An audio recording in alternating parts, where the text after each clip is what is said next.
y vamos al tiro a nuestro problema 1 acá.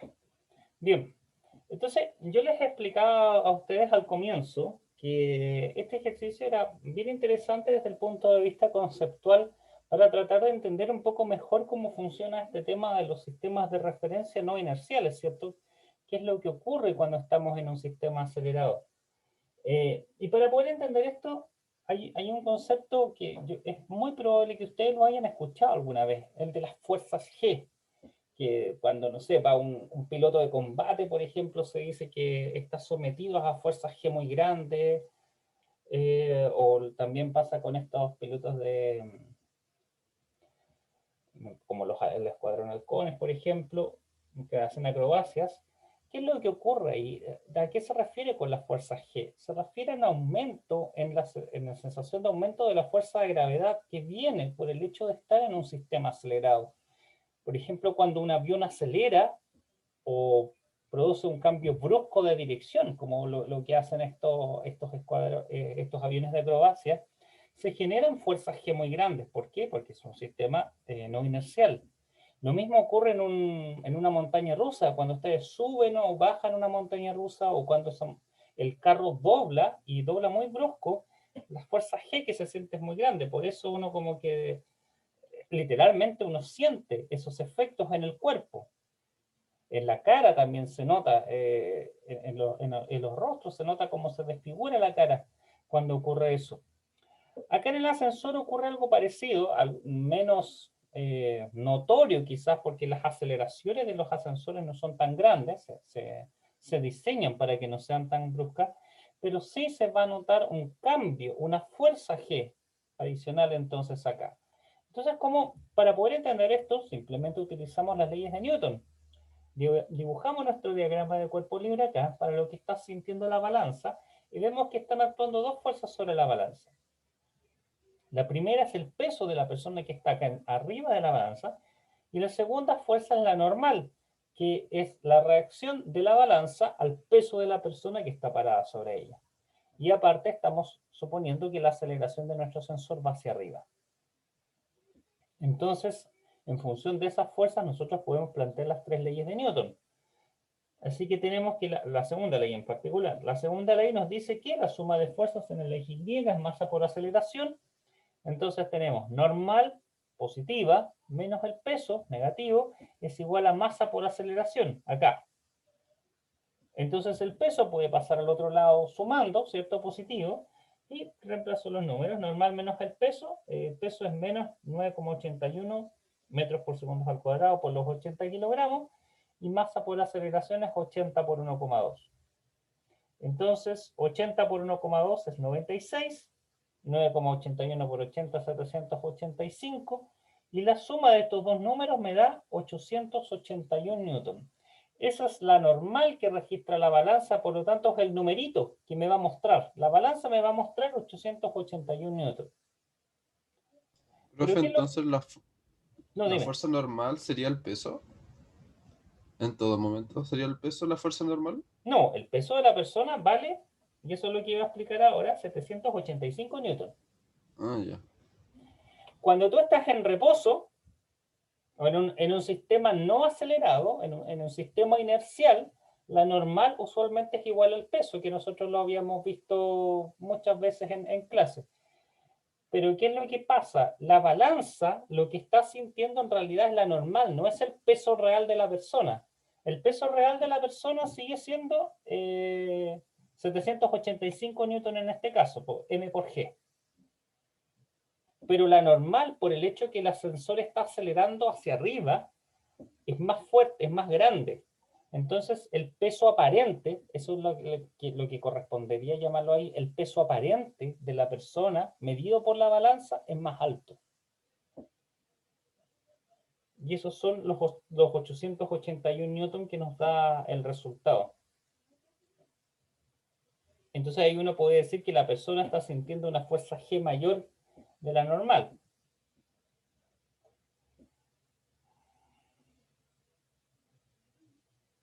Sí, profe. Uh -huh. Sería como 1,1 G aproximadamente, 1,12 es lo que yo estoy calculando.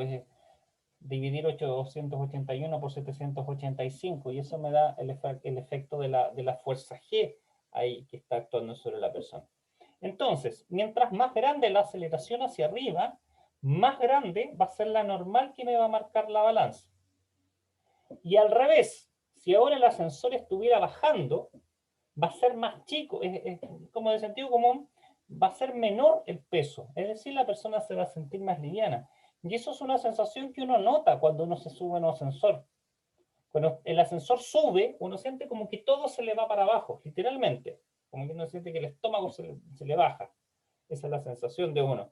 Y es porque el peso aparente de uno aumenta. Y es al revés cuando el ascensor baja. Uno siente como que todo uno se le va para arriba porque el peso aparente de la persona se hace menor. Pero eso tiene que ver con la aceleración. Porque si yo ahora les preguntara a ustedes, ¿qué pasa si el ascensor sube con velocidad constante? ¿Cambiaría el peso de la persona? Mm, depende de la velocidad constante, pero creo que no. No, independiente de la velocidad. Puede subir a 100 kilómetros por hora incluso, pero aquí la suma de fuerzas va a ser cero, entonces normal menos peso igual a cero, y eso implica que la normal es igual al peso. Así que sin importar el valor de la velocidad, si va con velocidad constante, subiendo o bajando, da lo mismo, el peso que va a registrar la balanza va a ser el mismo peso que registraría en la Tierra en un lugar en reposo. Así que todo este efecto empieza a notarse cuando estamos en un sistema acelerado. Bueno, entonces si seguimos el razonamiento que cuando el ascensor baja y está acelerando, el peso va a disminuir, es lógico pensar que en algún momento el peso que va a registrar la balanza va a ser cero. Entonces eso implica que la normal que está registrando el ascensor debe valer cero. Así que, ¿cómo lo hacemos para calcular esa aceleración? Bueno, planteamos de nuevo la segunda ley de Newton, normal menos peso igual masa por aceleración, pero ahora nuestra incógnita es la aceleración, y lo que sabemos es que la normal vale cero. Así que 0 menos peso es igual a m por a, así que despejo la aceleración es menos el peso partido por la masa, cancelamos los 80 kilogramos, y eso me da menos 9,81 metros partidos por segundo al cuadrado, es decir, menos g. ¿Cuándo me estoy moviendo con aceleración igual a menos g? En caída libre, que es lo que traté de dibujar acá. La persona está literalmente como si estuviera flotando dentro del ascensor. Eso es algo normal que ocurre en caída libre. En caída libre, cuando está acelerando con una aceleración igual a g, la persona no va a sentir su peso dentro del ascensor. Entonces la balanza me va a marcar cero, como que la persona estuviera flotando ahí adentro. Así que la magnitud y la dirección sería menos g de la aceleración en esa situación. ¿Alguna pregunta? Profe, Uh-huh. arriba cuando aplicó la segunda ley de Newton, ¿Ya? le puso negativo al menos 9,81. Eso es porque viene de antes el menos, ¿cierto? Este de acá, ¿cierto? Sí. Sí, viene de antes, viene de acá arriba. Porque es normal menos peso, porque el peso está negativo en el eje Y, solo por eso. Ya, profe, Uh-huh. gracias. Claro, y después como pasó al otro lado positivo, entonces acá me quedan los dos signos positivos. Ya, vamos con el otro ejercicio entonces, el segundo. El segundo ejercicio teníamos este anillo, tres fuerzas actuando sobre él, y el requisito que nosotros tenemos ahí, lo que se debe cumplir es que el anillo está en reposo. Como el anillo está en reposo, entonces estamos en una situación de equilibrio en la cual la suma de fuerzas tiene que ser igual a cero. En general, este no debería ser un ejercicio complejo. Si ustedes se fijan, la fuerza actúa en el eje X, esta fuerza de 4.165 newton actúa en el eje Y. El problema, por decirlo así, está acá en la tensión, en esta fuerza T, porque es una fuerza en diagonal. Y siempre que yo tengo fuerzas en diagonal respecto a mis sistemas de referencia, debo tener cuidado porque significa que voy a tener una componente en el eje X y otra componente en el eje Y. Así que es bien importante acá tener claro cómo creamos las componentes. Así que lo que voy a hacer yo es dibujar ese vector t nuevamente. Entonces acá lo voy a dibujar. Ahí está claro el vector t. Y ahora voy a crear las componentes. La componente en x y la componente y. Para crear las componentes debo seguir el sentido de la flecha. Esta flecha está para la derecha y para arriba. Esa es la diagonal. Por lo tanto, las componentes, las flechas de las componentes tienen que ir en el sentido que las voy a dibujar ahora. La componente x tiene que ir para la derecha, la componente y tiene que ir para arriba. Y este ángulo me dice el ejercicio que son 35 grados. Así que, entonces acá voy a tener mi vector t, acá va a estar mi componente ty y acá va a estar mi componente tx. Así que cuando yo planteo la segunda ley de Newton y yo digo suma de fuerzas en x es igual a 0, las únicas dos fuerzas que están en x son la fuerza F, que es negativa porque apunta hacia la izquierda, por eso signo menos acá, y el T sub X. Pero de este triangulito que aparece acá, es fácil ver que el T sub X es T por coseno de 35. Acuérdense la regla que yo siempre les he enseñado. Si la componente toca al ángulo, va con coseno. Si está opuesta al ángulo, va con seno. Así que este X coseno de 35. ¿Cómo me aseguro yo del signo? Miro el sentido de la flechita acá. Como esta flecha apunta a la derecha, va a ser positiva respecto al eje X.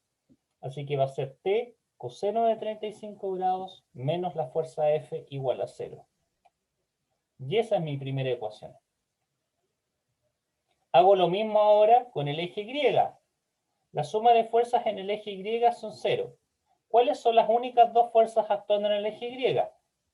TY, la componente Y del vector T, esta que está acá, y esta fuerza de 4165 newton.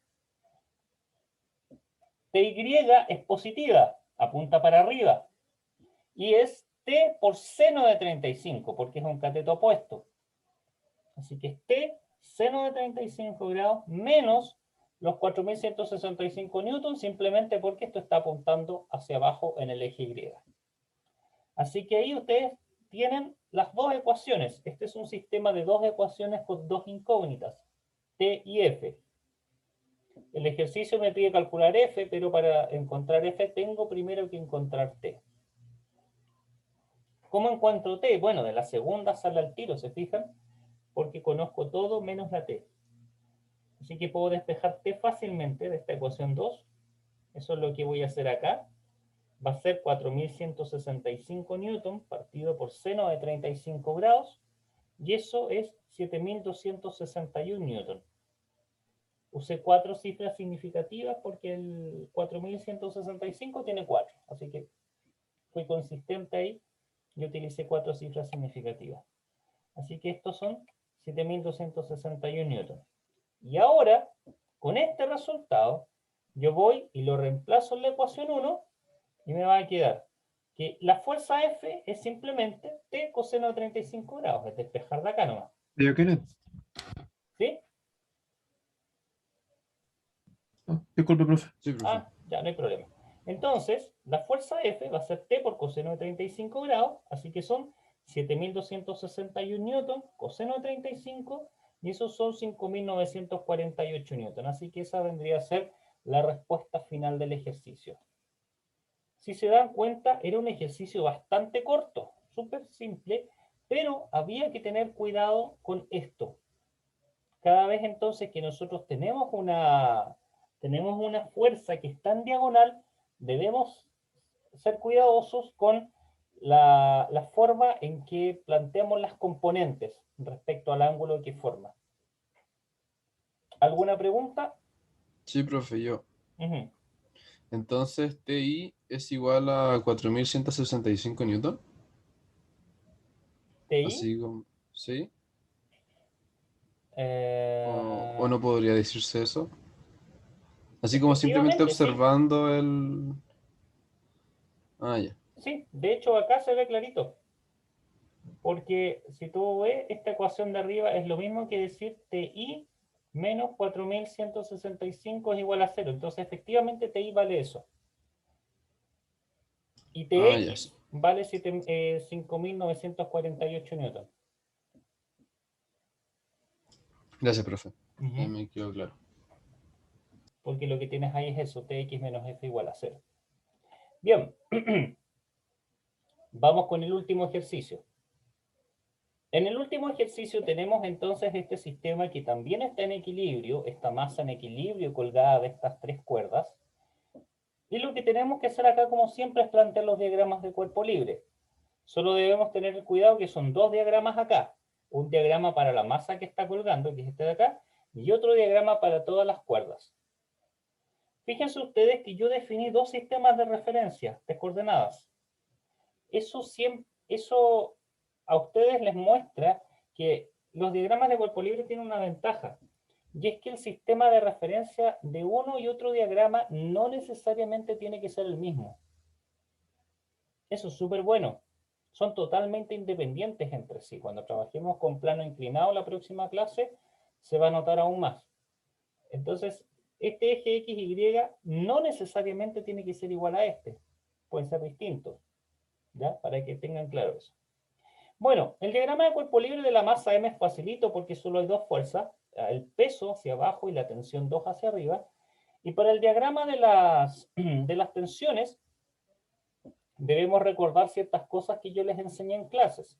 La primera es que acá, en este punto, en medio se forma un nodo, ¿cierto?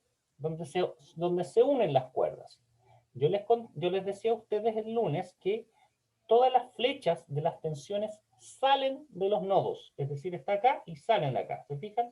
Esta y esta van saliendo desde el punto acá intermedio, donde se unen. Por otro lado, si yo tengo una tensión que se repite en dos diagramas, como por ejemplo aquí y acá, deben ir en sentidos contrarios, porque esas tensiones tienen que cancelarse. Así que este va para arriba y esta va para abajo, así que estamos súper bien. De nuevo, la única tensión que nos merece un poco más de cuidado es T1, porque está en diagonal. Así que voy a hacer el mismo ejercicio de la pregunta 2. Voy a dibujarlo acá, pero fíjense acá que el ángulo está medido acá arriba, este ángulo de 60 grados. ¿Qué me quiere decir eso? Que el triángulo rectángulo no lo puedo hacer exactamente de la misma forma que antes. Bueno, en estricto rigor sí, y de hecho les voy a mostrar los dos métodos, pero dibujémoslo para ser consistentes con este ángulo. Eso quiere decir que el triángulo rectángulo debería crearse con las flechas de esta forma que voy a hacer. El TX va así, y el TY, perdón, el T1Y va así y el T1X va de la otra forma. Ahora las voy a... bueno, y el ángulo, obviamente, que no se me olvide, son 60 grados y ese ángulo estaría acá. Anotemos los nombres de las componentes para que no lo olvidemos. Entonces este es el vector T1, este es T1X y esto es T1Y. Así que T1X es T1 coseno de 60 y T1Y es T1 seno de 60. Pero esta no es la única forma de crear las componentes. Yo podría hacer un triángulo rectángulo parecido al de la pregunta 2. Entonces, ¿cómo sería así? Sería de esta forma. Dibujo el T1, pero ahora voy a dibujar así las componentes. Así y así. Son vertical y horizontal, aunque me quedaron un poco chuecas, pero se entiende, ¿cierto? Dibujémosla un poquito mejor. Esa por lo menos. Ahí queda más vertical. Ya, no hay problema con eso. Pero ahora, ¿cuánto vale este ángulo? El de arriba. El del vértice de arriba. ¿Cuánto vale ese ángulo?